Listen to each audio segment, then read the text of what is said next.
All right, everything good? Mic didn't break? Yeah, I think I'm good. Cool. All right. So, very nice to meet you. Phil, can I call you Phil?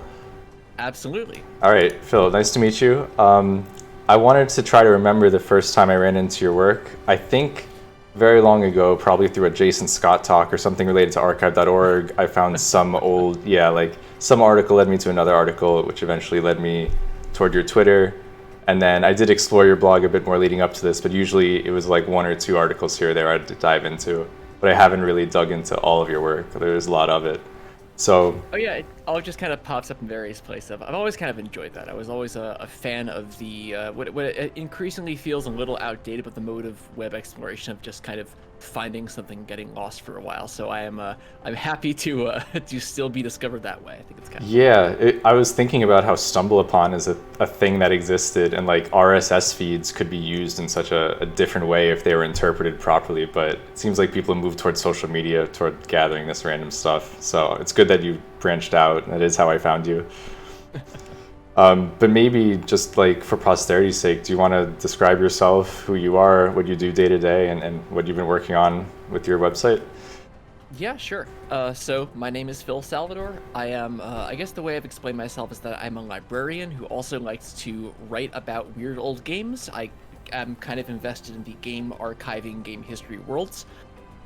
Since 2008, I've been doing a blog called The Obscuratory, which is about unusual old games.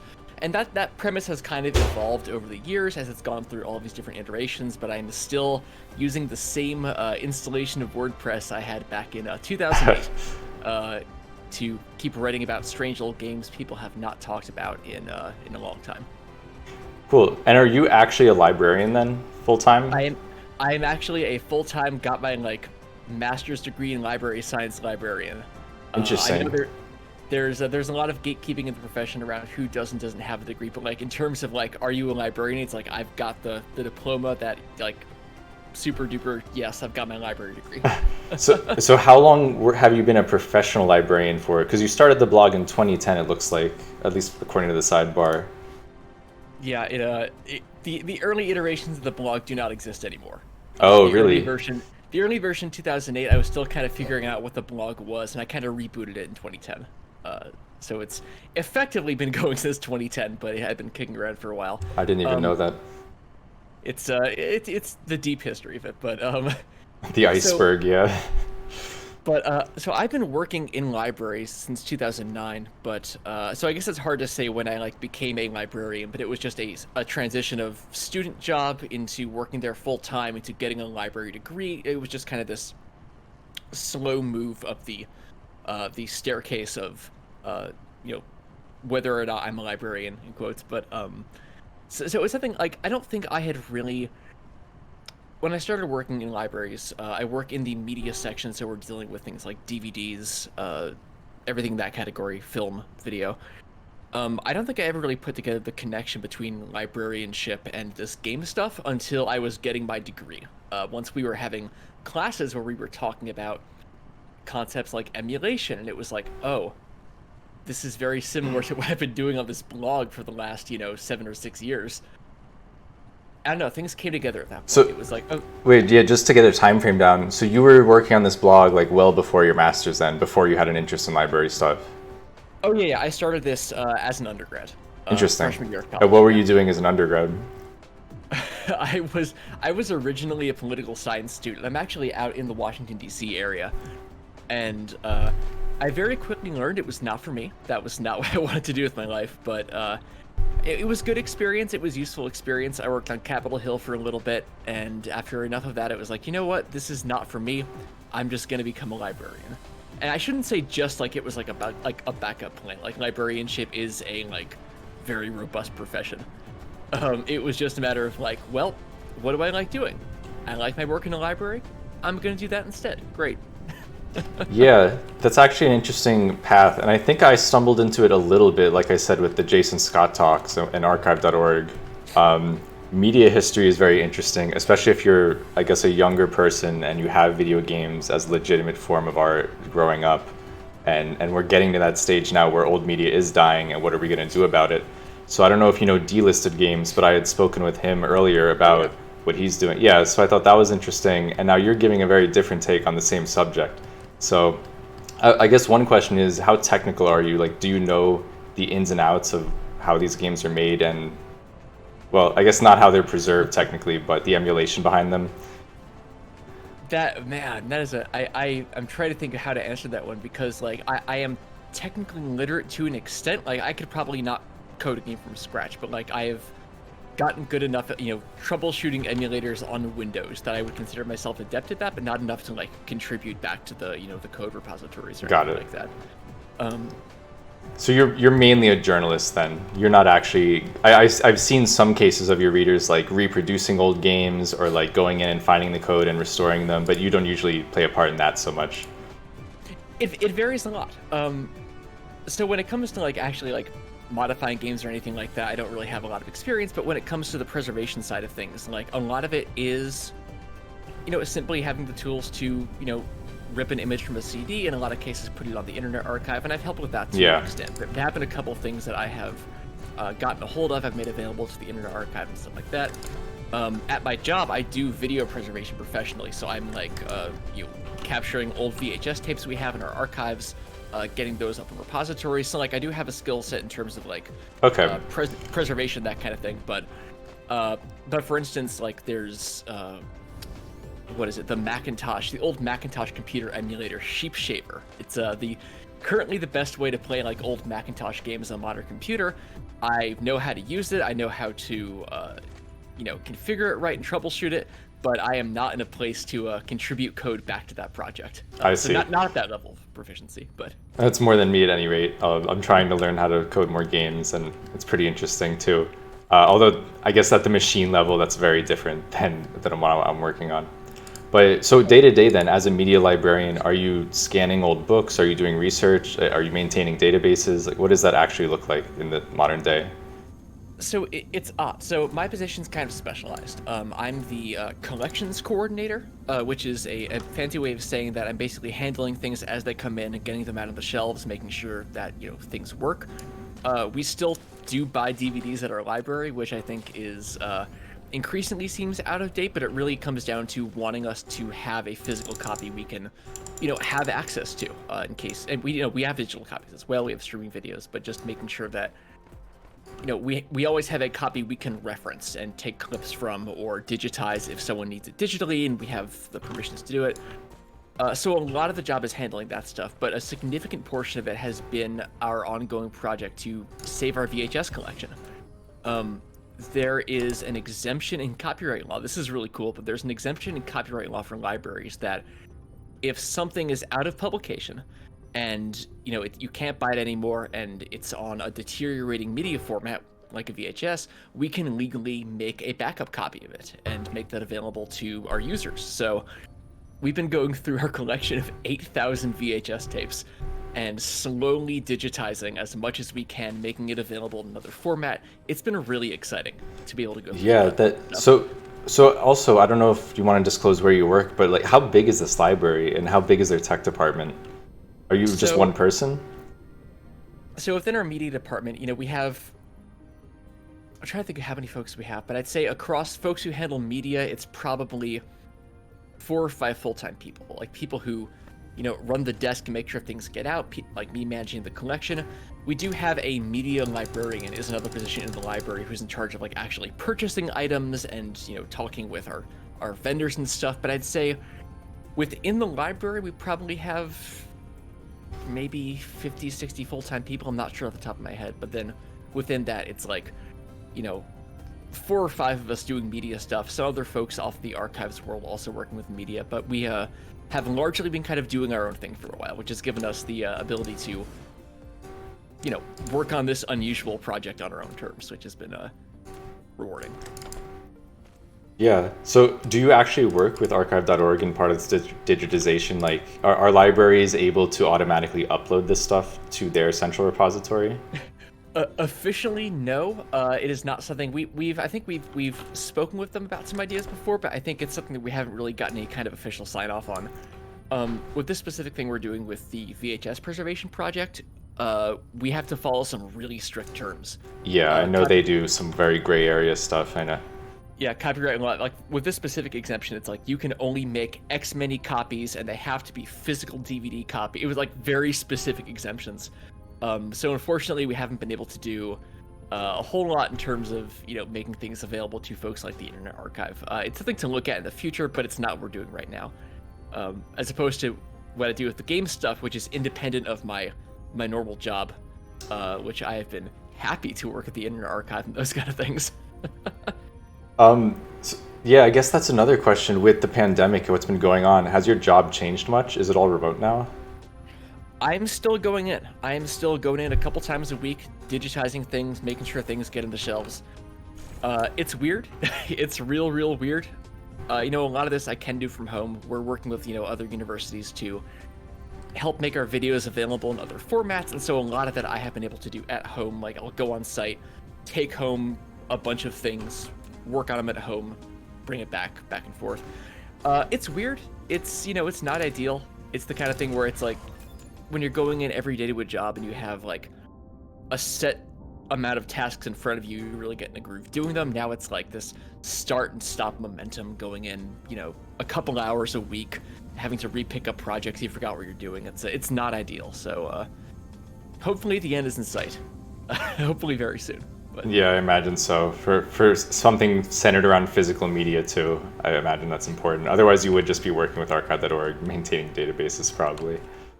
yeah, it's and like to the credit of libraries around the world, and our library especially, like the transition to digital has happened surprisingly. Like, libraries do have digital resources, we do have databases, we do have ebooks, things like that, but the extent to which we have managed to shift a lot of that to a digital environment has been pretty incredible. So like, major props to the entire library world for managing to move that so quickly. But to the extent we do have to work with physical materials to digitize them or process them and do cataloging, like it's kind of a bummer right now, just because of the odd environment of having to go into work physically in the year 2021. It's not great, but Yeah, I guess another question is, have you ever experienced pushback when trying to digitize this stuff? Well, you said you followed strict guidelines, and I assume you are following them. I don't want to get your library in trouble, but are there any people who give you a hard time still?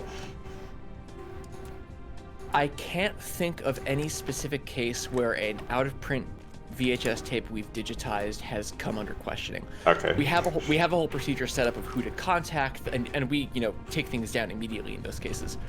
In this case, take things down means literally taking the DVD off the shelf and taking it out of circulation. I don't think we have, because the things that we're digitizing tend to be very low risk. It's not like we're like, digitizing a VHS copy of The Matrix or something. It's an instructional video on, how to, improve productivity in your workplace by a company from North Carolina that has been out of business for 30 years. Oh, yeah, now I understand risk now. and those kind of things, yeah. I was thinking much more strict copyright protection. Oh yeah, this is we are only doing things where it's like there is no other way to access this item at all, and like the company's out of business, and it's like, all right, we can do it. I mean, it's still like, I think total it's like 4,000 tapes we identified, but it's And is this stance of your library similar to archive.org, where it's like, when in doubt, you save this because we think that's the right policy always? with this project we have to be pretty strict. Okay. To the point where like we have filled out paper forms every time we digitize something where we're saying like, on this date we checked and it's not available. So if someone comes to us and says, hey, we can't do that, or like gets upset, we can say like, as of this time we thought it was okay. Like, we can go back. Like, Interesting. we have not had to do that. But in this specific project, just given the like very narrow exemption we have, we are just playing it as safely as possible. I understand now, yeah. Is different from a lot of other preservation efforts out there, even folks who are digitizing VHSs and putting them on the Internet Archive and so forth. Like, we are just trying to stay within our specific lane we've been given by, like, it's not even like it's, and the fact that it is a specific like delineated line in copyright law is surprising. So we're like, we are going to follow this as best as we can, and not upset anybody. Yeah, and then Okay, so is that your full-time role then, or are there other responsibilities at the library? This is actually pretty interesting. I want to get to your other stuff, but I Oh actually, yeah, yeah. yeah, I didn't know anything about this part. Yeah, I mean, library work is, I think it's kind of different from what people expect. I think there's still the impression that it's, it's whenever you mention you work in a library, people say, oh, I love reading, or oh, it must be so quiet there. And libraries are really different in the 21st, not even 21st century, just in like the last 10 years, libraries are really different. You made a point about how people think of libraries as very old-fashioned, but actually I think they're pretty progressive and liberal-minded when it comes to tech especially. And even though they're like the facilities may not have the most money or like the best infrastructure, they think about this stuff and it's clearly like being implemented. At least I get that feeling. Yeah, I mean, how do I put it? And libraries are. I think people say libraries are old-fashioned. Like we do have that specific image, or specific image in our mind of like the library we went to when we were 15 years old, or 10 years old. Everyone has that specific library image, and we still do provide the same services, but just adapting them for a more meaningful digital environment. I think a really good example is of just like how every library has to adapt to its user base. There's in library science, there's I think it's called like the 5 laws of library science, and a lot of it really comes down to the idea of like meeting your users where they are and meeting their needs. So for instance, my library back home back in my hometown in Indiana, they have a whole section that's just manuals for repair for old cars, and it's like, people want this. People want to be able to repair their old stuff, so they come to the library, and we have all these old manuals. Yeah, there's Ranganathan's Law of Library Science, yeah. Yeah, So maybe it's because I'm just so familiar with archive.org, but yeah, I think of all the talks about Archive Corps and just other groups going out and digitizing like pallets of just old nonsense that people don't know if they need or not. So yeah, this is something I resonate with. I appreciate it. Oh yeah, so it's a similar thing for us. It's like, library services adapt around what their users need. We have a makerspace in our library. We have like 3D printers and stuff. Oh, like nice! That. I love makerspaces. I volunteered at a few.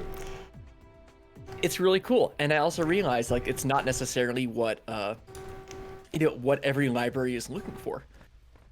So it varies a lot, but I think libraries do a better job recognizing their limitations and figuring out how to update the stereotypical image of what a library is for modern environments in a way that they don't often get credit for. Yeah, I think that's a good way of putting the sentiment I had before. Like they need to be seen in a different light than just being old-fashioned. Yeah, but again, we still do the old-fashioned stuff, and we do it well, and I think that especially as there's become increasing concerns about like digital rights management, things like that, I realize we need to talk about game stuff, but I do want to go in a little. Yeah, this is fine. I have time. Okay, this was just so fascinating. So, one of the big issues in the library world recently has been, I think it's called the Big Deal, has been this ongoing concern. The idea was, to get like digital access to databases, resources like scholarly journals. In the past, we used to, subscribe to all these individual databases and publishers. And then this big thing came along where companies would say, we can just make one big deal. We can just sign up for everything. And, it would theoretically save money because it's sort of like the streaming cable issue here. You can kind of see where it's going. A little bit, yeah. It was really great up to the point where they suddenly realized they had captured the entire market and now they could charge whatever they wanted to. The profit margins that some of the big publishers like Elsevier, which is one of the big academic publishers, the profit margins they make are, I think, some of the most extreme in like any industry. It's like in the mid double digits. It's absurd. So they're mainly servicing libraries then? Yeah, primarily in library. I think they may have like libraries in corporate environments, but mostly just libraries in general is their client. Especially academic libraries. And it finally reached the point where a lot of institutions have started saying that they're backing out. They're like, there's a lot more open access resources. There's just other things we can do besides this. And I think I think the University of California system backed out. One of the Ivies, either Harvard or Yale, did it, but like that's been a contentious issue where it's like, we provide this amazing access to digital resources, but it's also becoming impossibly expensive to keep up with. Like the cost of it Yeah. keeps going up way more than our budgets are. Now, is this like I'm familiar with JSTOR or like other. What would you consider that? Is it just another form of that in a more extreme monopolistic form, like a digital, I don't know, collection? JSTOR is not. I think is less extreme than some of the other stuff that's come up, but a similar sort of thing where there's definitely if not a monopoly, then at least a consolidation in the publishing market, the digital kind of scholarly publishing market that I don't think was anticipated when all this deal stuff first went into place. So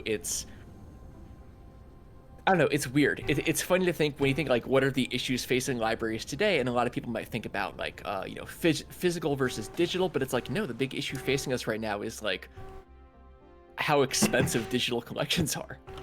It's the serials crisis is what they call it, because serials are the periodical published things. So anytime you think about people are asking internally like, what are the big issues in libraries, it's always serials crisis, which means nothing to people who don't work in libraries. So it's really interesting what libraries are doing internally, what they're facing internally versus public perceptions of Could you libraries. summarize the serials crisis then? It's just the idea that like things are becoming monopolized, information is being consolidated too quickly. Yeah, kind of what I said, that it's the cost of access to digital resources is increasing at a rate that is far outpacing our budgets. Got it. That library budgets in general are being decreased across the board, and at the same time, the cost of the resources we provide are going up significantly more. So we have to keep paring back or keep, losing some of our smaller resources to support the bigger ones. So that's been an issue for a while. It continues to be an issue, but it's been interesting to see some of the bigger, universities out there backing out all at the same time and saying, you know what, maybe this wasn't a good idea. Maybe we're not getting as much out of this as we thought. And it's because you can access a lot more things openly now. Either if it's, I think explicitly it's like stuff like, open access journals that don't charge anything, but also it's the realization that people are also going to places like the Internet Archive too, and that's part of it. So you're saying, I mean, on the one hand, the price is going up, especially to maintain this, but on the other hand, we have all these open archives. So are they being maintained? I guess the goal you think would be like as a public good, there should be a way to maintain them because it's just going to keep getting more expensive. Yeah, it's tricky because the open access ones, which that's the term for, resources anyone can access, you don't need a subscription. The open access stuff has the other catch, which is that the way they stay online and stay afloat is that they typically tend to charge the people who are publishing in them. Okay. So instead of charging, X many $1,000s a year to access it, you are charging the person who's publishing in it $1,000 or something like that. So it's more like, yeah, I kind of see it's a different type of model entirely. But then the question is like, if you lose your repute, people don't want to publish in your, I don't know, your collection anymore. Yeah, and there's also equity issues too about the fact that you're publishing people who can afford to be published in your journal. So That's who, yeah. It's a whole separate set of issues, but it is something that is developed. I think even like since I started librarianship, it is something that has been rapidly developing. And no, it's fascinating that a lot of this stuff is largely outside the public's view of like what is happening internally in libraries that is the crisis facing us. And it's like people still love libraries. People go to libraries and check things out. That's not changing. But it's just how we adapt what we've always done for a digital environment has started posing some of those issues with like rights management, which I think the reason I got on this is a very long version of saying that's why we still buy DVDs, is because it guarantees we have a copy of a thing. I may be a bit atypical, but like to this day I won't use Spotify. I download files because just the fact that it can be taken from you, I don't know. It frames it in a very different way. I'm someone who's a bit of a digital hoarder. I save a lot of stuff, so maybe it's just certain types of people care more about that. But yeah, I resonate very strongly with all this. It's a trade-off. Like we have a service, I will not name it specifically here, but we have a service that's very popular, I think, in libraries around the country. That's this amazing streaming video service that it's got this huge catalog. It's got the Criterion Collection. It's great. And it is super, super expensive for us. So we have to deal with the fact that it's, people will ask like, hey, how come I can't get this available even though it's on this service, and we have to direct them to the other resources we have instead. So there's a trade-off of like amazing convenient resources that are super expensive versus slightly less convenient resources that we have more control over that fit within our budget. Those are kind of the big things internally with thinking about digital library resources. I see. And then, okay, so looping it back to gaming then, does your library have any section dedicated to gaming, or is that just starting to come about now? Sort of, but not really. We have a game design school at my university, but our gaming collection, I think, is really, in terms of board games, we have a ton, because board games are relatively easy to purchase. There's some, circulation problems with those, being like, checking them out, checking them back in, but it's relatively easier to check out a board game. Video games, it's a very different story. We had gotten a donation before of, I think, like, a couple old consoles and a couple old games, but it's not really something that I think gets a lot of active use. Just because games are not really a big program at this university specifically, since it's more of a, political science, social sciencey sort of place. Yeah, that's more your personal pet project, I see. So yeah, maybe going back to your website now. Well, the first thing is the box article. I thought that was pretty fascinating, but I also am into the physical design. But you mentioned also Legend of Lotus Spring, and then I was looking at the fighting game ones just because I come from like the fighting game area of the internet. I thought these are pretty funny. Were there any you wanted to just like talk through as a good introduction to some of the obscure games you go through?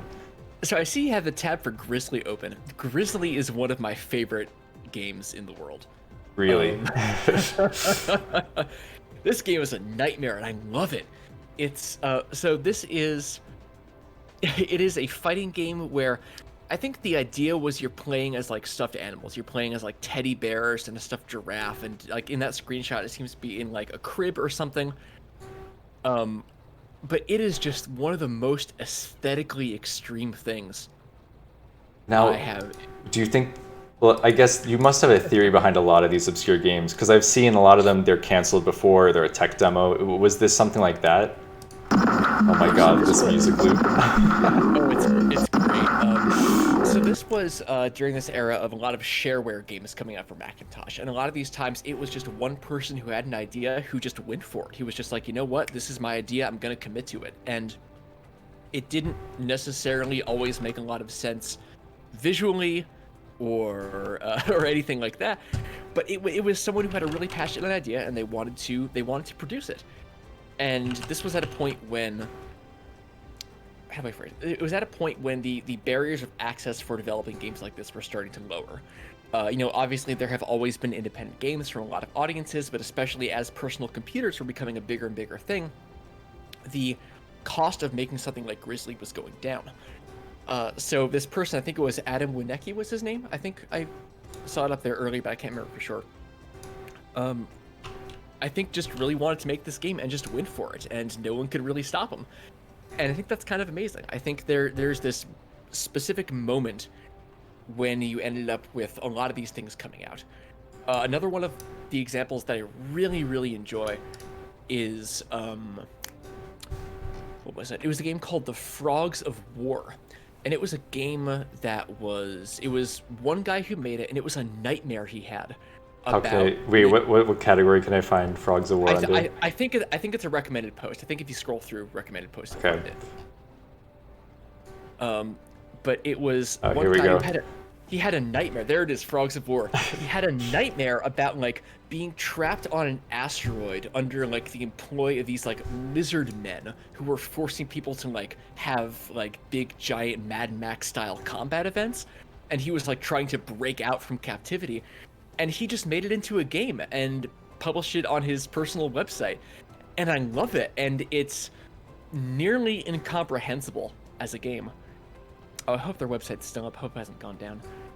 It's nearly incomprehensible as a game. There are sections that appear to be in another language, like some alien glyph language that is not specified. It is choppy, and the UI is incomprehensible. Oh man, this Blizzard. There's just a lot going on, but I love the fact it was that one person just had a dream and was like something he's saying, that glyph symbol, whatever that is. It's I just love that someone was just like, you know what, I'm gonna do this, and just did it. Yeah, this is outsider art in the early days of, well, I guess there were earlier days of game coding, but like you said, this was when it was getting accessible to do multicolor art and like more extensive, I guess, sprites and palettes and interactions. What year was this?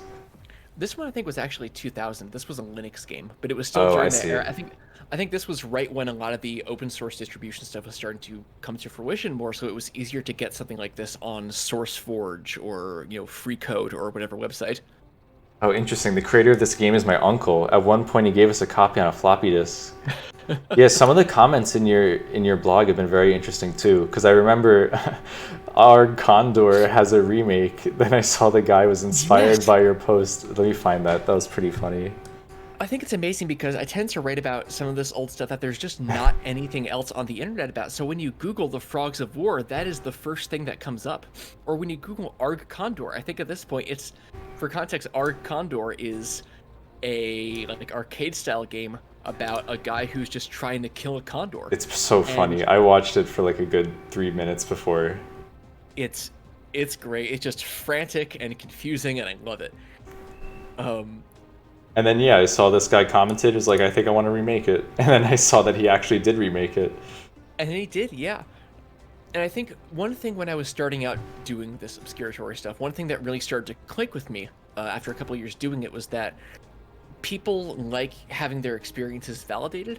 And this isn't like a motivation for me writing the articles, but I think for a lot of people, when we talk about games now, there's this, I think this drifting towards sort of a monoculture of what old games were. That when you think about games from 1995, you come with like a specific list of like what the big PC games were, Oh, like what the big absolutely. Like PlayStation games were. 80s movies, 80s music. Like that's what's Yeah, happening. Yeah. which has now been reduced to just Van Halen, which Van Halen's great, but there's also Alison Moyet. Like there's a lot more going on there. And so one thing I love doing in the blog is I love that people come into these things and say like, "Oh man, I love playing this game when I grew up," because I think it's exciting for people to be acknowledged. It's like, maybe you played something different when you were a kid. It's fun to have that acknowledged, but I think it's been fun to go through by year on the blog and pick like 1997, like that was the year Final Fantasy VII came out. It was a huge deal, and look at what else was coming out in 1997, and that I think is just super exciting. The idea that I think I originally thought of it as doing like an anti-canon, but now I just like the idea that there is no canon. That it's just like, here are some things that existed. A friend once referred to it as being like, "Hey, smell this" writing, where it's just like, check out this weird thing. This Yeah. also existed, and I think it's exciting to have that as sort of a counter narrative to the very reductionist game history that exists, right? I think in a lot of popular circles. Yeah, your title says it all. The Obscuratory. Like, it is the cabinet of curiosities, and this is the stuff you can't see in mainstream because otherwise it just wouldn't be the same. Exactly. I love finding something that nobody's poked in a while and just poking at it. That's a good way of putting it too. And especially when it gets to the point where I'm poking at it enough that I'm asking like, why has nobody poked at this before? It's like, okay, this is interesting. Like, why has like Legend of Lotus Spring, the other article? This was one I really, really enjoyed. Legend of Lotus Spring was a game that was designed in 2000 by a company called Womenwise, which they specifically wanted to make games that were marketed towards women. And I think this was the only one they published, but it's this really interesting game. It's very soulful. It's this exploratory first-person adventure game. I think has a lot of similarities to something like like Gone Home or Dear Esther that were coming Yeah, out that's what I was more thinking recently. when reading this. And it's beautiful and mournful, and it has this like deep connection to like Chinese history, and it's wonderful. And if you look at the reviews at the time, it's like IGN's review is like 2 out of 10. There's no action, women drool, they have cooties. It's like it's disappointing that it was looked at. I think it is still a very exciting, interesting game, but just in the grand scheme of history, it's been kind of written out because the initial contemporary reaction from this very limited subset of who actually played games, was unfavorable towards it. I think that there's just, when you look at the stuff that's been left behind, there are so many other interesting ideas or voices or perspectives that just don't get, brought into the fold. Yeah. I think, Well, you see this a lot in other industries too. Like early comics, you always have weird outsider artists that draw up their own stuff, self-publish. Games, the barrier's always been coding and publication, I guess. So as those Yeah. walls come down, of course, there's more expression. But in this case was a bit sad too because it didn't seem like they fully understood what they were making either. Like this, to us, it seems ahead of its time, right? Like this could be an indie game and it would work in 2020. But like, what was their motivation for making it? Because some of the other games they made were like Day at the Spa for women and like Be a Millionaire Golfer. Like at first I was like they're trying to do Barbie type of games, but then this is just so much more profound and deep than the rest of what the marketing was.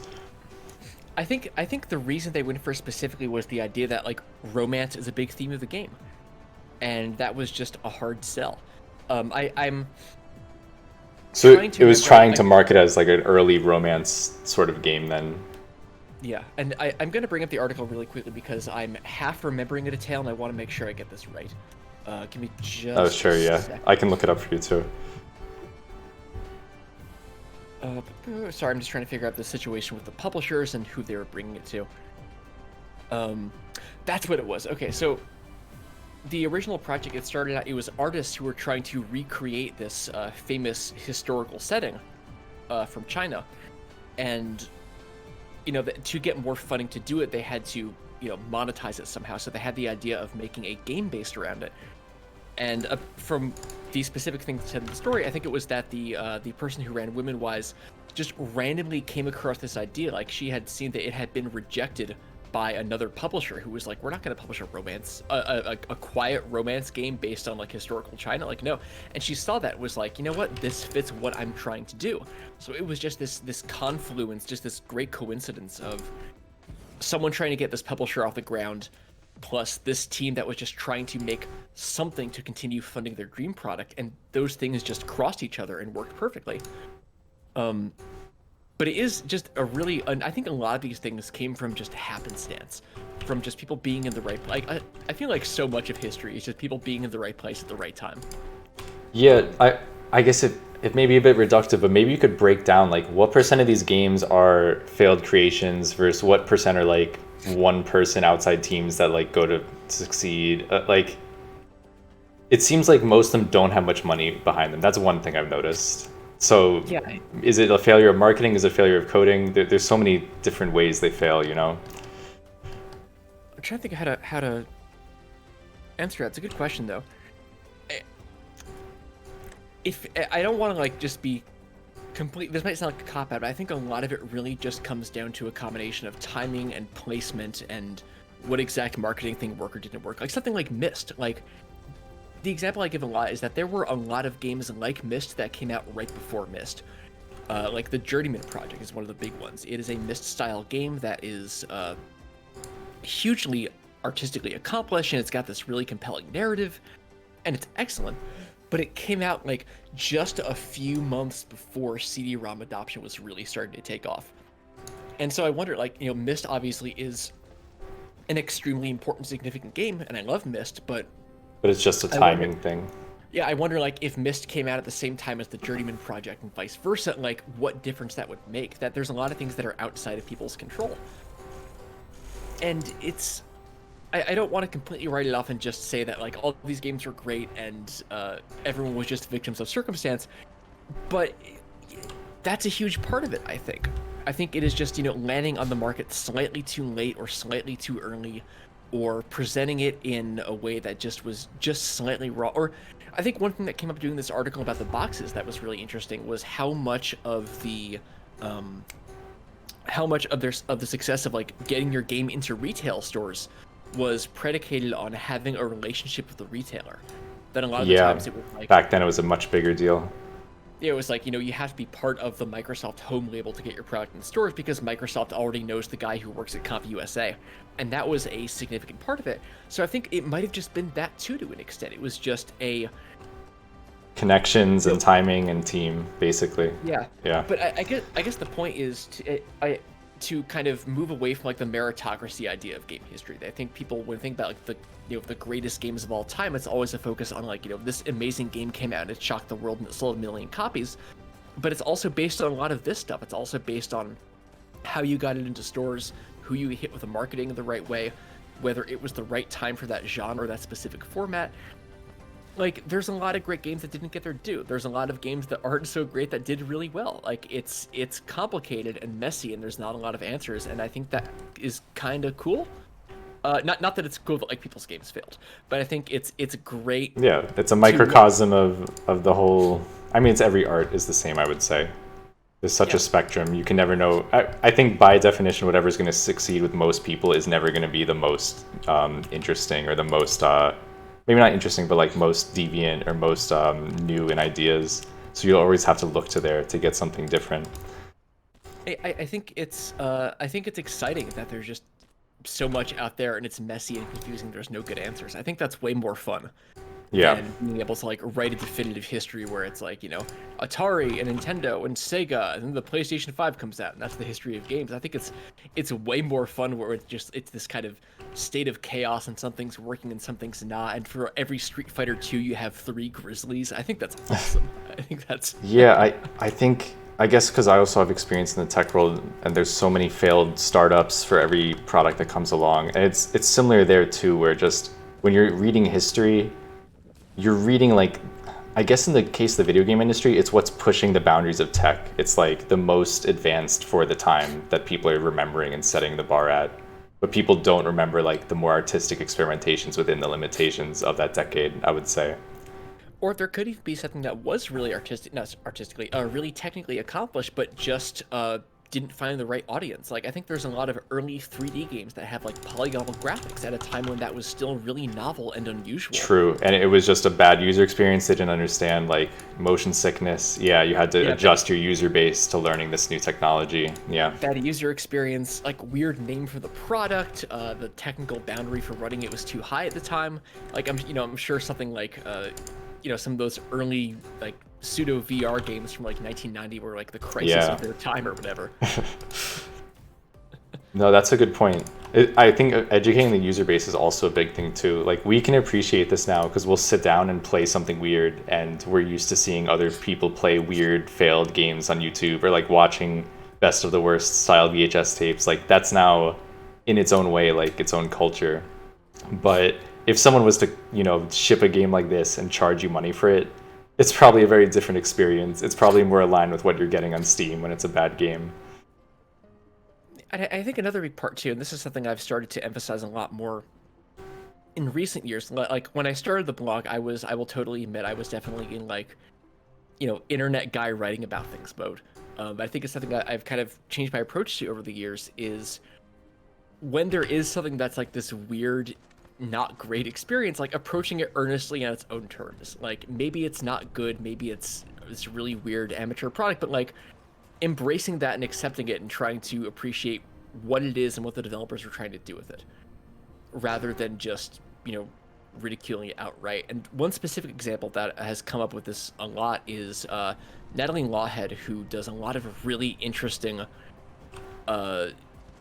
artistic games that play around with like the aesthetics of old computers. Like, I think her big one was a game called Everything Is Going to Be Okay, which is this like, it's almost like an interactive poem exploring depression and anxiety and ideation through the interface of like an old Windows 95 style computer almost.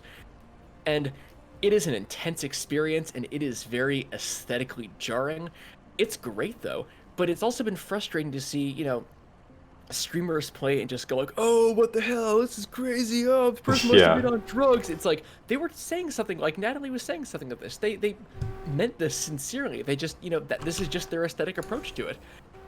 I think, but that's what I kind of meant about, like, you'll never be able to appeal to everyone and get those same emotions. It's like people are going to watch David Lynch and just go, oh, weird guy in the funny room speaks back, like, you have to, people are only going to interpret it at one level until you're willing to like go that second step to understand what the artist's intention was and why they made this.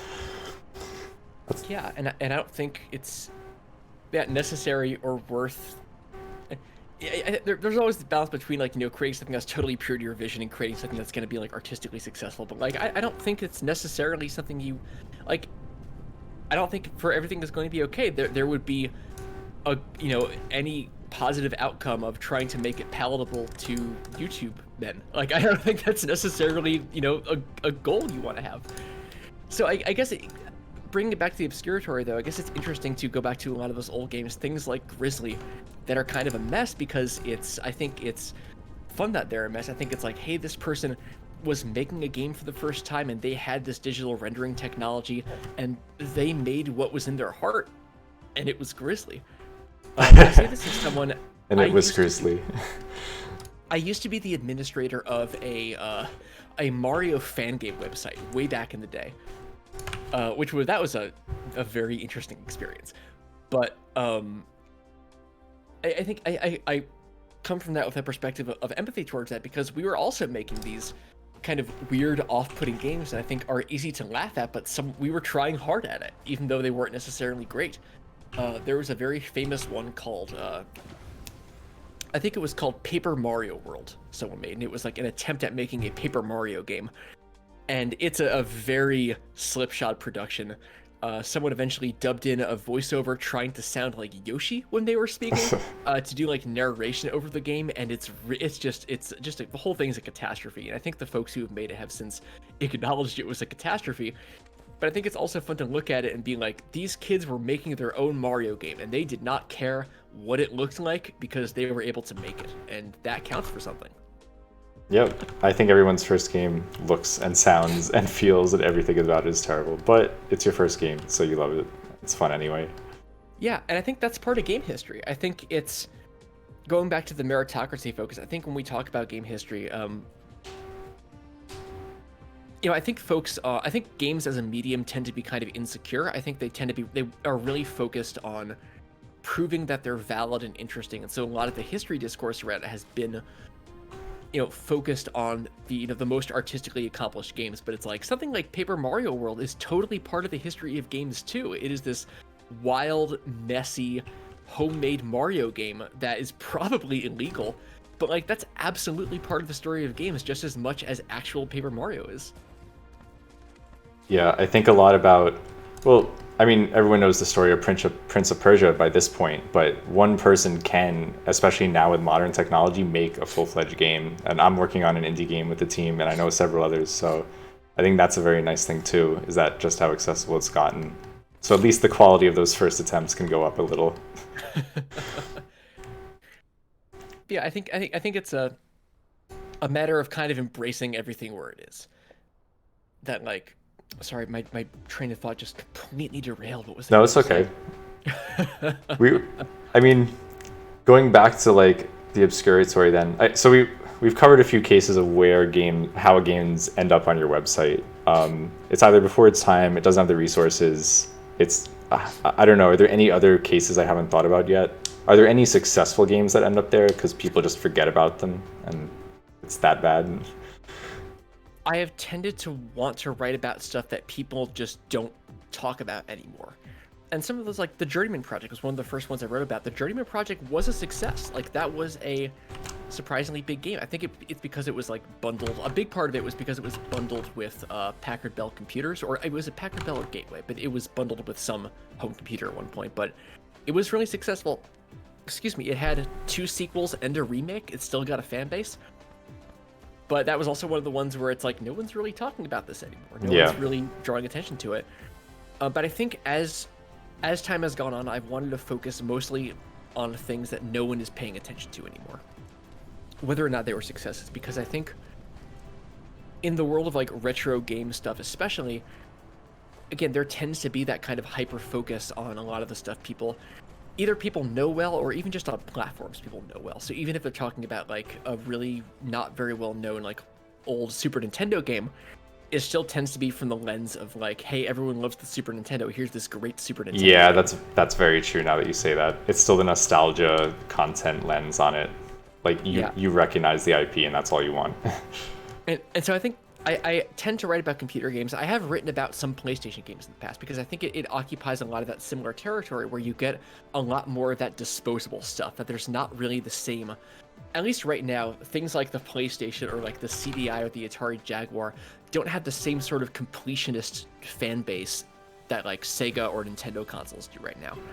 So I think they fall into some of that same territory. Like I recently wrote about a hot air ballooning game for the PlayStation, and it's so cool and it's so artistically interesting. But it's the kind of thing where like when you Google it, the only results that come up are like a page on Moby Games and eBay auctions, and it's like that's what I want to write about. I want to find something nobody has taken a close look at in a while and try to figure out like, is this thing interesting? What is interesting about it? There are a lot of times I will start playing a game and then just not write about it because I don't think. I used to kind of write about like everything, but as time has gone on, it's like I want to call attention to things that I think are interesting. And there have been points where I said, you know what, I'm not feeling this. It was like I don't think it would be super productive to write about this, which is weird. I don't want to be like. No, it makes sense. Yeah, choosy, some stuff you just want to enjoy the experience because that's what it's there for. Or I think a specific example, not naming a name for a specific game, but there was a really interesting cyberpunk adventure game from like 1997, 1998. I've never heard about it before. It is aesthetically incredible. It's such an accomplished game. And I started playing it, and it is a game that is full of pixel hunting and a lot of sexist jokes. Like, there's a lot of sexism in like the first hour of the game, and after a while playing it, it was like, you know what? I just don't really want to write about this. It was like, I have finite energy. I want to write about things that I think are exciting. Yeah. Like, even if they're like, bad or something, I want to write about things that when I think about it, I'm like, I want to share that with somebody. And it was just enough that it was like, I don't really want to share this with anybody. This is not something I'd be super excited about. On the topic of, like ones that excite you then, which ones, like what stands out to you? Is it like a certain genre or a certain art style? I asked you for some of your favorites and you threw me just so many different ones. There's one I wanted to get your opinion on, the Knights of Crystallion. Oh, Knights of the Crystallion. I don't even want to, I started reading this, I was just going to ask you, like, can you explain what's going on? So it is a cultural simulation. It was a guy named Bill Williams who made these very avant-garde games for the Amiga, and he was trying to create an entire fictional civilization, like this ancient society that lives in a giant skeleton, like a massive, like, size of an island skeleton. And it was an attempt to make a game where you are just being a person in this world. So like day-to-day, what is the actual gameplay then? So your goal is you're going on a spiritual quest to find the Crystallion, which is it's like this crystal object. I think the Crystallion is specifically referring to this, like, unicorn-like crystalline horse that lives in an egg at the center of this weird skeleton. And so you're going on an adventure trying to find it. So half the game is you wandering around inside the skeleton, like that purple screenshot, and like searching for clues and trying to get deeper. Then the other part of the game is you are trying to get more spiritually in touch with the guardians who are guiding you to the Crystallion. And then another part of it is there's a trading game where, like, you're still a person, so you have to, like, trade for food. Okay, like, so I was gonna. So is this like an early Zelda 2 type RPG? Like, I wasn't fully understanding it based on just skimming it before. It doesn't fit into any genre. Okay. It like, there is a Zelda 2 type thing where you're going through and you're fighting monsters trying to get to the center. Yeah. But you can only get so far without having the right, like, spiritual guidance. So a big part of it is doing these mini games, like this card game, where they're about, like, sharpening your psychic skill. And then there's also the resource trading game where you're just trying to survive and just, like, make money for your family and get them food. So I think it was just conceived as, like, what would it be like to be a spiritual pilgrim in this fictional world I made up? Interesting. And that's the game. And I can't think of anything else like this. And have you beaten the game? What's the end? Oh no, I have not. The trading mini game was very frustrating. I was not able to get very far in the trading mini game. It seems like something that is not meant to be won. It seems like it is something that is just meant to be. Like, it just kind of is. It's like you're not necessarily, winning if you're a spiritual pilgrim in this world. You're just there, and sometimes you run out of money. And you're not, psychically in tune with the world enough. It just feels like this. Would you call it a roguelike? It's like a slice of life, but it's like a really, really fucking weird slice of life. So can you die if you don't get money? Like, do you get a game over and have to start your journey over?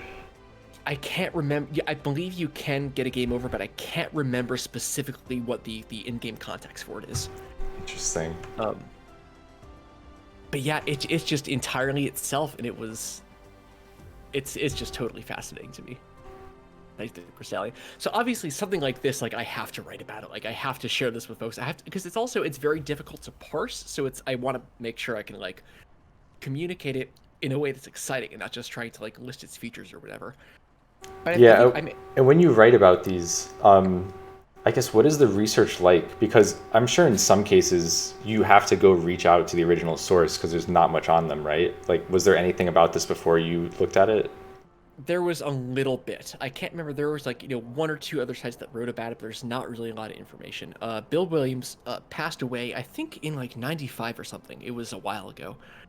But a lot of the times it's going back to what old game magazines said, like old Amiga magazines, and kind of comparing that with my experiences and trying to synthesize something out of that, which can be challenging. Again, like I mentioned, some of the issues with like, who was doing the writing about games at the time, poses some boundary issues with just, figuring out the right way to approach things. But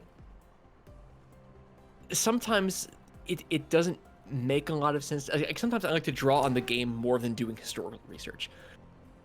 Just because the game is so interesting, I want to let it speak for itself. Like there was a series of games by the company Synergy, which was a Japanese game developer. It was these like very atmospheric adventure games where you're like wandering around this strange place, and there's like the story is very unclear, and it's more about like imagery and sound, and it's like I kind of just want to talk about the game itself. I think it's more interesting to talk about what the experience of this is like because it's hard to communicate versus there was a game I read about a while ago that was this kind of failed Amiga action game that was made at the last minute because the developer was running out of money and had to like finish a project up as fast as possible.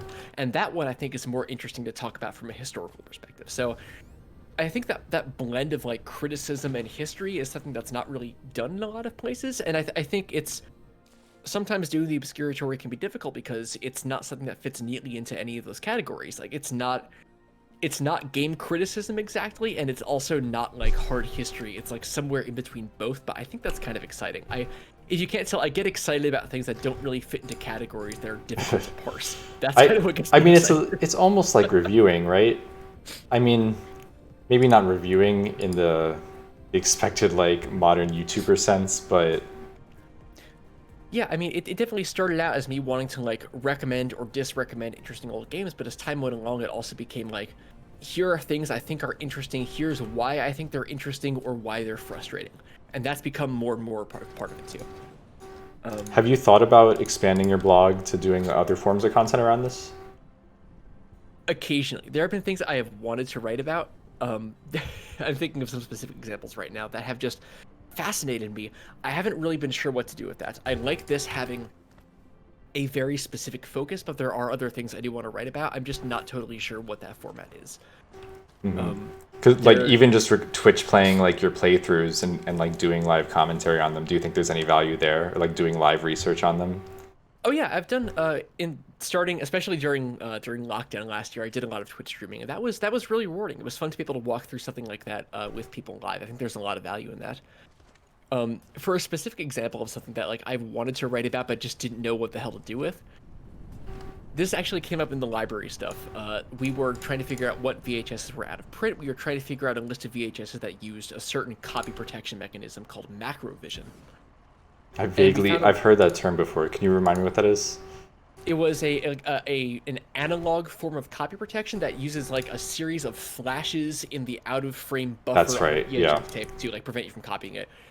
And I found a list of, or my boss found a list of like, here's a list of Disney tapes that used macrovision, just so we could have like an example to look at.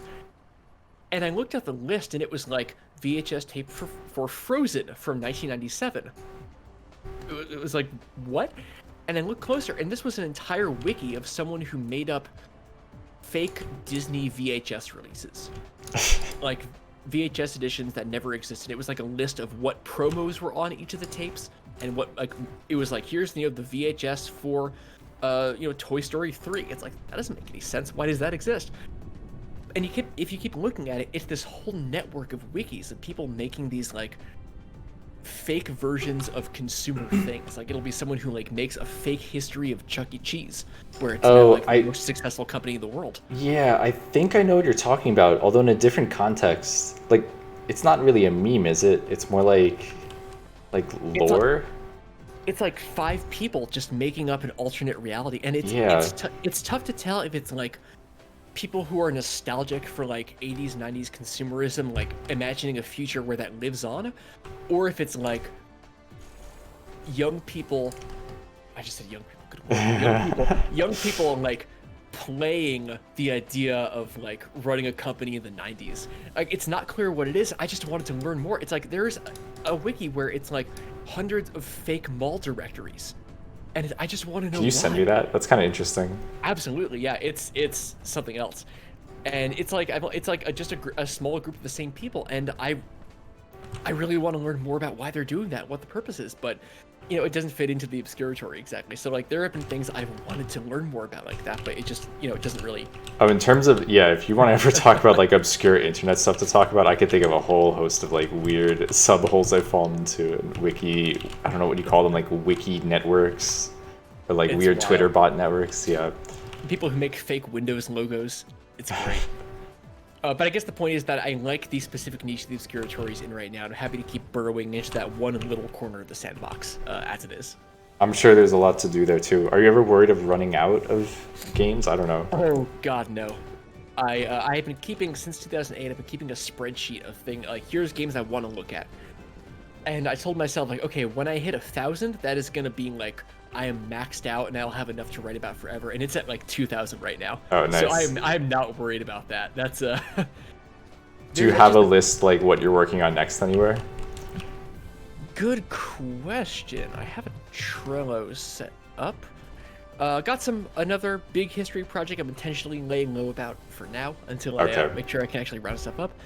But just one example on my list, I really want to talk about a game called Farazel's Wand. It was a game for the Macintosh that is a like full-fledged, non-linear Castlevania-style game where you play as like a bird person who lives in this giant underground empire, and it's like somewhere between like The Secret of Nim and Zelda 2, and it's awesome. And again, like no one's ever heard of this thing, so that's top of the priority list right now is to talk about that one specifically. But even like I have the list of 2,000 games, then I have my list of like write about these next, and that's another 100, and then I have my list of like 10 other ones I really want to focus on. So it's just a constant triage for, I guess, the rest of my life. I don't know. I signed myself up for this. Yeah, that's good. It seems like, well, clearly you started doing this before you got into libraries, so you found like what you were passionate about before even getting that profession going. What do you see as the future for yourself then? You're going to continue this blog indefinitely? I don't know. At some point, I told myself I was like, I'm gonna stop when I'm 40, but I don't know. I'm gonna see how I feel. I've set that for myself, but like, we'll see how I feel in that amount of time. Like, if I'm somehow in a point where I'm like now working with this kind of thing on a more professional basis, like software preservation, like I don't know. I am purposely keeping it open-ended and not setting any expectations for Fair myself. enough. I think that is one of the reasons like I haven't tried to like start a Patreon or anything like that. Like, I'm not necessarily opposed to that, but I like the idea of not putting pressure on myself to do something a certain way. Yeah, I actually had a question around that too, because like, well, you were a student and now you have a full-time job, so that explains it. But before, when I thought you were just a blogger, I was curious like how you made a living doing this for 10 years, and if you relied on ad revenue or if you did anything to like SEO your blog. I don't know. What have you learned being a writer then over the last 10 years? That's a good question. What have I learned being a writer? Or being a writer specifically on the internet then? That's a good. Like, you stick to WordPress. Has there just been no reason to upgrade ever? You like WordPress still? Yeah, it's fine. I think that the specific niche for this kind of thing is smaller than it was. I think especially after Google Reader got killed, as more people flocked to YouTube and Twitch. But I think, and this is something that has come up, was I was on a Discord and folks were talking about, you know, all the ecosystem of like game, YouTube, streaming, all that stuff. And their frustration that, you know, a lot of the times there'll be these, you know, these big names that will make something similar to what they did that'll get much more play, and just the frustration of having to work within an ecosystem where, you know, the stuff that is always going for the lowest common denominator is such a condescending phrase, but like... Yeah, I want to find a nicer way to put it, but mainstream, like just like what will sell the most, appeal to the most people. Like, there's nothing bad about being Minecraft, but there is a certain, a certain thing that it goes for when it markets itself. The stuff that works for the algorithm, the stuff that they know they can get people to click. Yeah, algorithm. There you go. And that's what they do, and like that's fine. That's their thing, and with their frustration of having to compete with that, and I get the frustration, but I also don't think it's a zero-sum game. I think if you find yourself competing over the audience that is going for that type of content, like if that's not what you want to do, but you're going for it, like that's not, I don't know, not necessarily true to what you want to do. Again, I can say this as someone who, is not making money off this blog, who has a stable, decent paying job that I don't have to worry about that. So I realize I'm in a privileged position. I'm not necessarily, the in the best place to tell other people who are relying on YouTube clicks like what they should do to survive. I realize that. But I also think like that doesn't have to be your audience. I think there is like the audience for blogs is smaller than it was, but I think there is still an audience for doing this sort of curious, up close work. I think that still exists. I think it's harder to find, but I think it's worth doing. Yeah, I would tend to agree. And I think that is why Patreon exists. Like, people are trying to fund longer form, or at least less frequent. I don't want to speak for Patreon, but there has to be a way to do something other than putting out a video every day or putting out a live stream every day. Otherwise, you just don't get the quality of work that other people do. So there must be a way to, stabilize that and make a living off it. And that's what I appreciate about Patreon, is there's a lot of folks who are doing some great work on there. They're able to use Patreon and just kind of keep doing what they're doing. And I'm thinking about specifically the one that popped to mind was MinMax, which is it's a gaming content network thing that I think is based out of Minneapolis, hence the Min part of MinMax. But they are relatively small. And sorry, I just got distracted here. The manual research thing in the corner of your screen, I've been watching those numbers ticking down. I'm just waiting for them to hit zero. I'm just so curious what's going to happen. Nothing. It's going to keep going to the next one. This game takes forever. Okay. Sorry, I got distracted. But they've kind of been doing what they're doing. And sometimes they'll have roundtable discussions, and sometimes they'll do like a full-length documentary. And it's just like, they were like, the people who support us on Patreon trust us to do what we do. And it's like, that's great. I think that's fantastic. I think that is, I'll be really interested to see in like the next 10 years, like how sustainable a lot of the smaller, publications like this are. But I think there's a lot of merit in finding people who support what you do on your own terms. I think that's worth pursuing and worth doing. And that thought kind of stopped right there. Well, it seems like, so you aren't willing to compromise what you're writing about for money. That seems to be the main theme. Have you ever taken like sponsorship deals, or have people approached you with this? Nobody's ever asked. Okay. Again, I'm not opposed to it. Like, I think I could imagine a situation where I would put up a Patreon or a tip jar, but it's just not something that I've wanted to do. Yeah, there's no reason to do it. I'm not trying to say you have to. No, I'm just curious because a lot of other people talk about, SEO or whatever they're doing to make their blog better. Oh yeah, and I realize that like a lot of folks again have to do that, especially because of the how the algorithms direct things to places. But it's like, if I'm in a position where I can do what I want on my own terms, I think that's worth holding on to. And if other people can do something that works for them too, like that's also great. It's I just like the idea, the concept of kind of fallen on the last couple of years with the idea of like having your own space, of like being able to have your own place where you can do your own thing. I think has a lot of merit without having to, chase a specific formula or meet expectations. I think it's yeah, don't chase the algorithm. I think that's a pretty good sentiment. Yeah, that it's okay to keep things a hobby. And like, this is intersecting in my real life profession in ways I wasn't expecting, but like, it is still largely something I'm doing for fun on my own. I think that's worth doing if you can do it. Yeah, I agree. Like, there's many random projects. Like, I don't know what this series of talks interview is, but I'm not planning on streaming 24 hours a day, like trying to rise to the top. I'm just going to talk to people I think are interesting and see what comes of it. I think that's how most things that, I don't know. If it works, you keep doing it. And then as you keep doing it, it'll always get better. That's how the blog started too. I was just kind of doing it because I wanted to do it. And then over time, like the mission and the purpose of what I was doing became a lot clearer. Yeah, even just I think the fact that you started on WordPress and it keeps working for you and you have no reason to change, that's like the perfect evidence that you don't need a fancy like marketing page or anything. You just do what you want to do. but even just like over time writing like the themes of what like I don't think I was specifically intending to write about like, you know, the weird market forces behind CD-ROMs and like how those you know, how capitalism essentially like, you know, play this huge role in like whether things got on the shelves and shaping creativity. Like I don't think that was what I intended to write about at the start. But after doing enough of that, it was like, oh, there's a theme here. I should focus on this a little bit more. So yeah, things don't have to, you know, have a clear goal at first, but it you can eventually see that as you build it out more. So, I mean, what's next for you then? You're already back to work as normal, working in your library, and you said you had some more posts lined up on Obscuratory. But yeah, any new initiatives you want to pitch or like talk about? Anything your library is working on? Not really. I think the last big thing I have is the box article. So the thing I really want to pitch for right now is taking a nap. It's great. It is just taking a break and not over. Like I have been staying up, you know, late nights working on this thing for a long time, and I'm really happy with how it came out. But it was also something where it's like I'm happy to take a step back for a little bit, take a deep breather. Obviously, it's, you know, kind of limited in like being able to, you know, travel or anything right now for very understandable real reasons. But How much work does it take you to put out this article? I'm curious. Do you do like one a month, two a month? in the past I had tried to set doing an article a week, which it was a combination of short ones and big ones. Like I think the last post I wrote was like 200 words about a game where like a baker like beat the shit out of raccoons. Like it was this really weird Commodore 64 game, and like I like to mix those. I like to always like go to something different with each new post, so I always have a mix of analysis and historical research and smaller things just kind of going back and forth. So I tried to do one a week. I've never hit that. I think the most I've gotten out in a year has been like maybe 36 posts or something. So it usually works out to like one or two a week.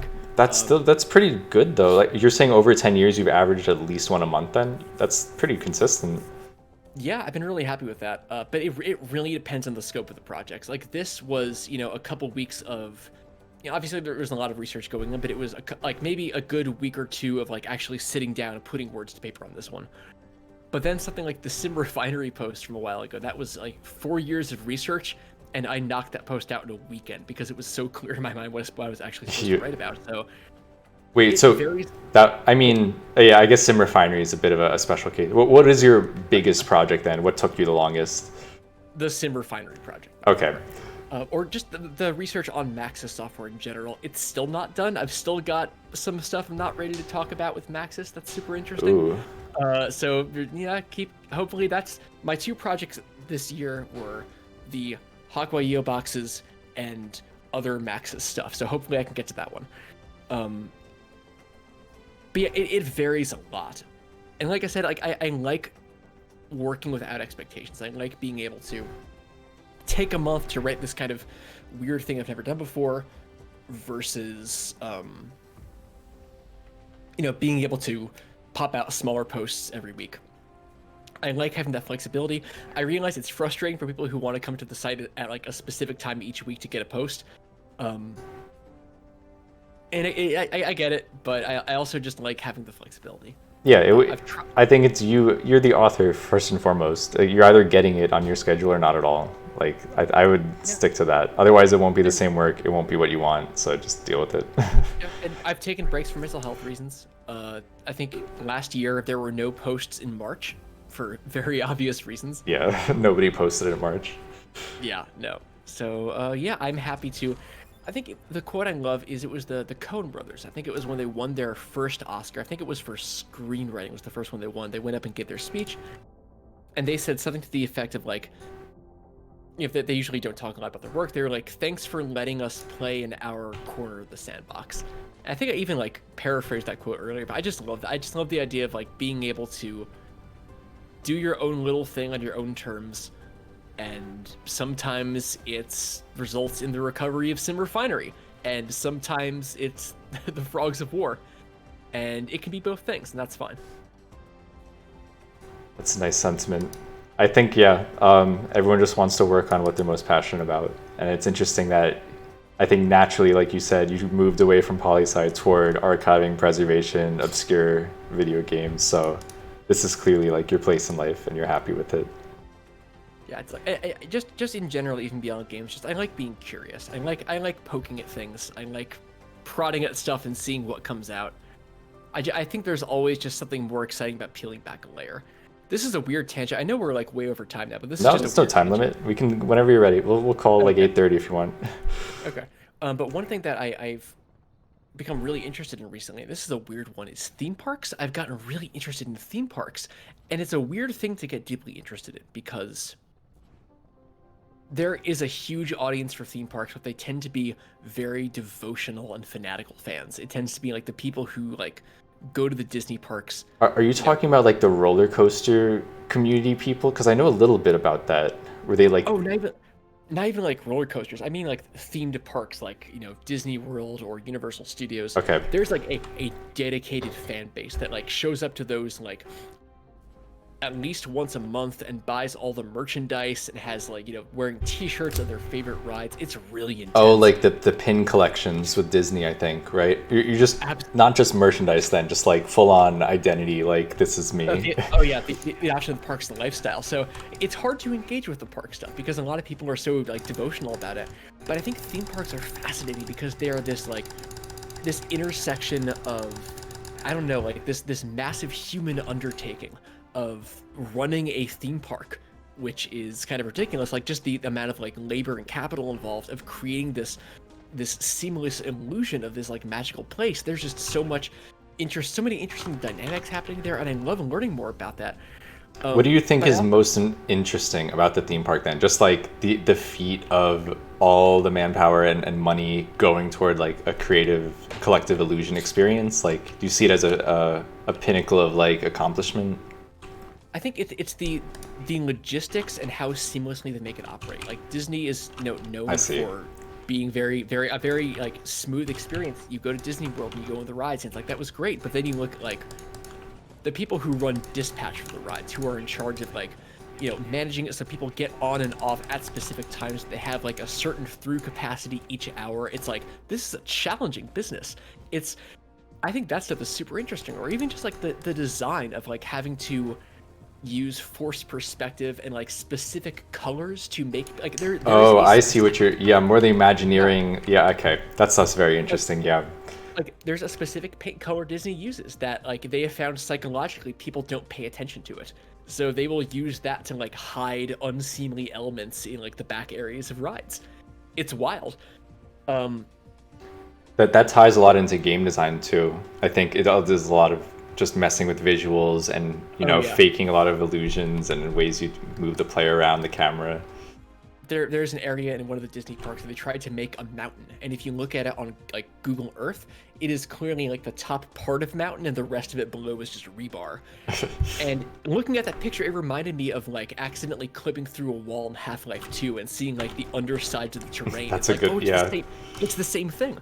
But the reason I bring this up specifically is that I have a relative who is big into the theme parks, and I was, we went a few years ago, and I was, looking at all the little details and like, oh, there's the whatever, and he was like, well, you don't want to spoil the illusion. Like the illusion's the fun of it, but it's like, I like peeling back the layers. I like looking at how that stuff works. Like I think it does destroy the illusion. Like you can't be mesmerized and think it's this magical experience the same way. But I think there's a lot of joy and excitement in seeing how something works and seeing why something is the way it is.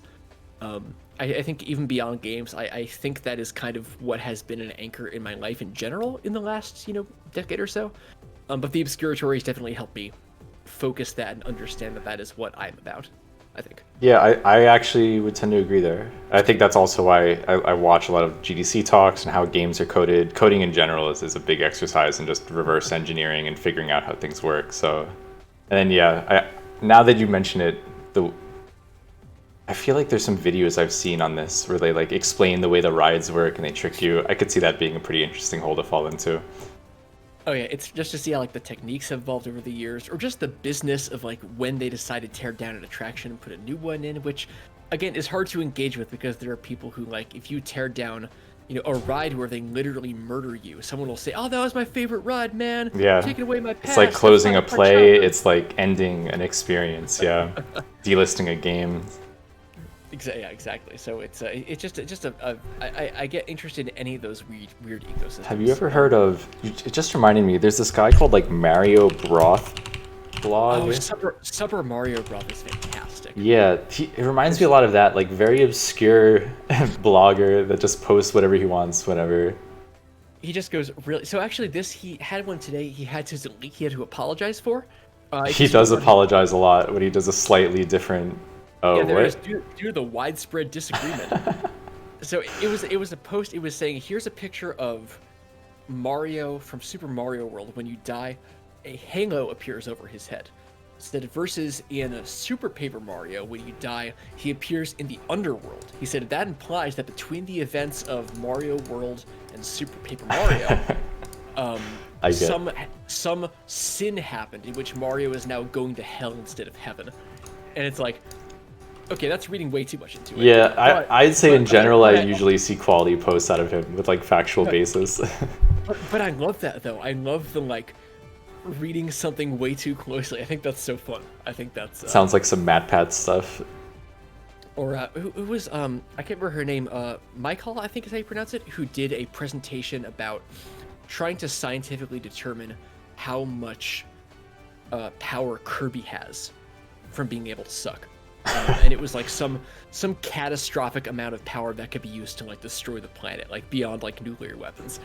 And I think that's entertaining. I think it's fun to Break the illusion. I think when you get into like the game of theory stuff where it's like, here's proof that Kirby was dead the entire time, like that's a little too much. But I love reading something super closely. There's a series I have been meaning to watch, but just have never had a subscription to a streaming platform that's had it. It was a show called Going Deep with David Rees, and it was a show on HBO, I think. Was it HBO? Can't remember, but it was a show where this writer spends half an hour going extremely deep with one specific subject. So like he did an episode about like, I think it was like how to, tie your shoe or something.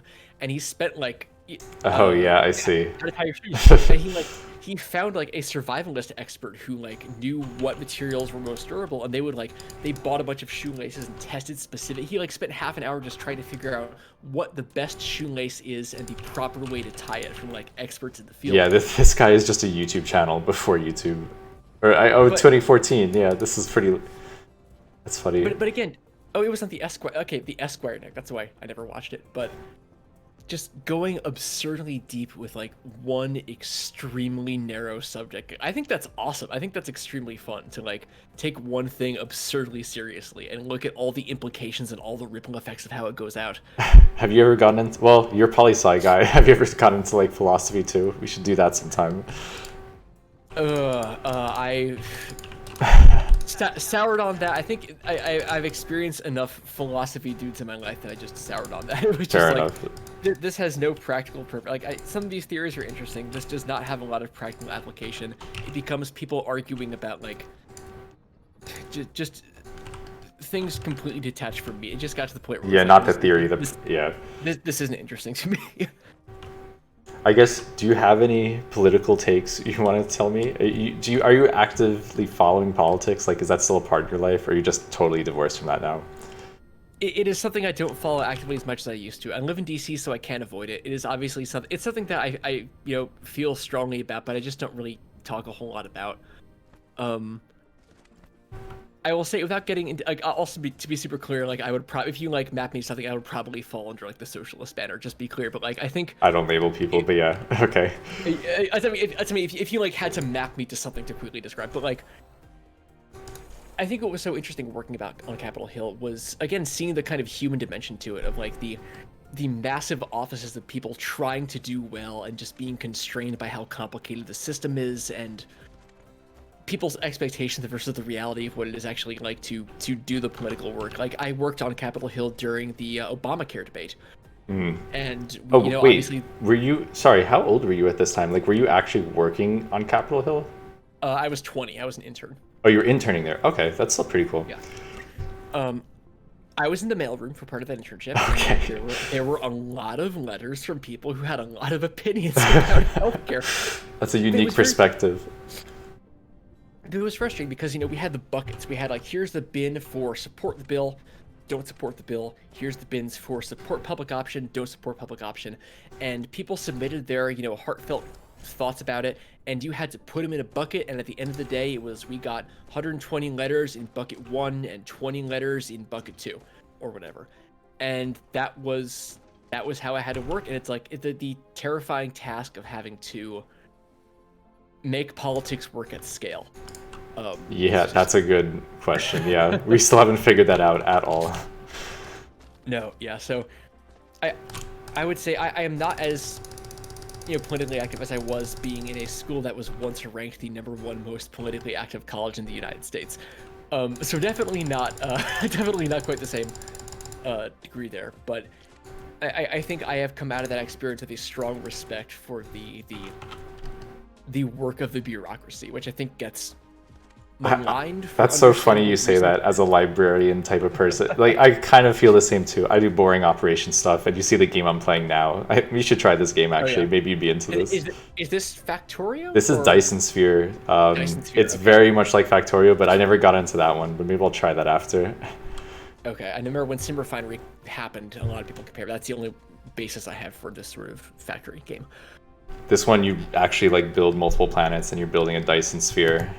You like fly off. yeah. I haven't even left the planet yet. Kind of Spore-y. Okay.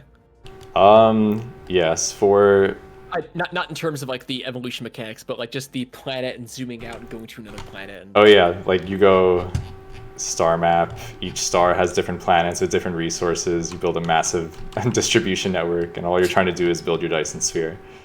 Huh. Are there any games that you like then? I guess that's a nice note to end on. Your favorite games of all time, or anything you play nowadays? Oh, that's a good question. I found myself drifting to the weirder, smaller stuff over time.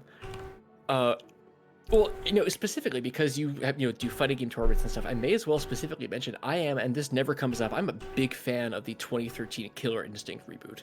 Oh, That is I just ran a tournament for that. You should have watched, yeah. That is an extraordinary... Like, I was never into fighting games. I was one of those weirdos who bought an Xbox One as an early adopter. I think that was toward, like, the tail end of my, like, being super into whatever was coming out immediately, games period. But I got an Xbox One at launch, and I played Killer Instinct. That was the first time I got into things like, dealing with, like, frame data and how to actually block stuff. But it's... So That wait, is a- actually, I'm curious now. So that was like your first fighting game, or like first one you seriously tried to get into? Yeah, like I had played them before as a kid. I played like Star Wars Masters of Terra Kasai. I had I played like Tekken Tournament growing up, but like I never like had gotten into a fighting game like in the same way that like the FGC gets into fighting games. Yeah. And I got both an appreciation and sort of an exhaustion with with how fighting games work. Like I think it is fascinating to see how all those mechanics overlap and how like small balanced things can have this ripple. I think that was super cool, and I loved learning all the new characters as they came out. But it also reached a point where it was like I don't have the energy to learn a fighting game at this level. Oh, yeah. I didn't. I mean, at this point, because I started with Melee, which is one of the harder ones, and I knew I was Oh never my going God. to become a pro at that. Have you read AJ Rappaport's book about Melee that just came out? Is this recent? It just came out like just a couple months ago. I have my copy right here. Wait, if you're who's it looking- by? I know someone who wrote a book about Melee. I don't think it's the same person. They go by Spoopy online, but it's AJ Rappaport. Is a book called Melee is Broken, and it is I think it was their dissertation they did for the master's. Oh, I follow And- them. Yes, Oh yeah. There we go. Huh. Adapted from my master's thesis. Yeah, it's really neat. It's pretty academic. It's definitely adapted from. Sorry, I had to step away from the mic for a second. It's definitely adapted from a thesis, but it's this really interesting attempt at making sense of Melee by like. It's a combination of like looking at the community history, but also the technical aspects of playing Melee in the year 2020. It's this really interesting intersection of just all these ways to approach the game and try to make sense of what Melee is today, 20 years after it came out. It's Super definitely yeah, it's a weird one. It's a very happy accident type of game. And then yeah, I guess now that I've played that, like once you get the basics, especially now that you've played KI, I think you can start going to all these obscure ones, like the ones on that big document I had of all the events I ran last weekend, and just jumping game to game, you get a new appreciation for like why they chose to do this mechanic, or what do these jumps do, and how does that change neutral game and punish game. So that's been kind of fun. Even though I'm bad at pretty much every fighting game, I do play them. Killer Instinct was exciting for me because it was one of the first, I think one of the first like live servicey type fighting games like that. So they were patching it in real time. So it was exciting to see like we reduced fireball damage by 10% to encourage people to use, command attacks more. It was like, Yeah. okay, this is making sense. I can see how all these pieces kind of fit together a little. So that was exciting. I think that gave me a new appreciation for like even just looking at Creep Clash. I used the word startup. Wow, I knew if actually. I think it gave me a better appreciation for what people see in those games and what they get out of them. I want to run a Creep Clash or Teddy tournament at our next one. We may be the only tournament that would be willing to run one of these. I was gonna say you do not want to run a Creep Clash tournament, but Grizzly would be fun though. But Creep Clash is almost unparsable as a game. Have you seen Sailor Moon S, the one where like fireballs do more damage on block than on hit, and like everything is a full screen? And yeah, we run tournaments for that. So I have a friend locally who's big into the FGC, and we tried to do the Game Gear version of Virtua Fighter. I haven't seen that one. It is. Was it? I need to check if it was Game Gear, but I think the biggest issue is that the inputs are getting constantly dropped. It's very low resolution and the frame rate is low. It's a miracle to get an attack out. So maybe don't run that one either. If you have any interesting fighting games you stumble across, definitely send them over. At least I'll be interested in like looking at them. Yeah. Right. Oh sure, right send now. one. I think I have it on a list, and we can wrap things up because I realize we're again like. Oh sure, yeah. Time we talked about, but let me see if I can get the name really quick. It was, I don't believe it was ever finished. Let's see if I have a name written down anywhere really quick. Give me just a moment. I'm bringing up my giant list of things. But from what I remember, it was like an unfinished live-action fighting game that there is a demo for online. Excel's firing up just a second here. It's all good. I'm trying to think of some of the obscure ones we were looking at. I think Clay Fighter we were thinking about running a game for, or a tournament for. Oh goodness, Clay Fighter. And the Balls one. I think that was... Is that what it's called? Balls? Where they're just like... B-A-L-L-Z. They're just like a tech demo, yeah. The pseudo 3D graphics, yeah. Alright, let's see. Okay, yeah, so this is, it has been described as 30% complete, now frozen. It is called Warriors of Eldul, spelled A-E-L-D-U-L.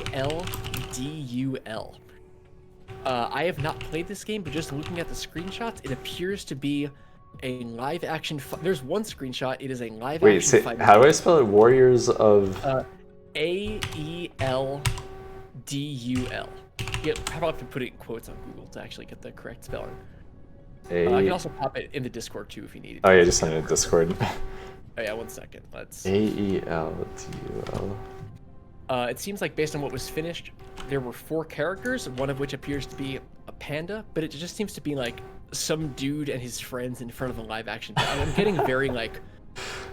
This reminds me of a shitty fighting game my friend made, just like a demo as one of his first games.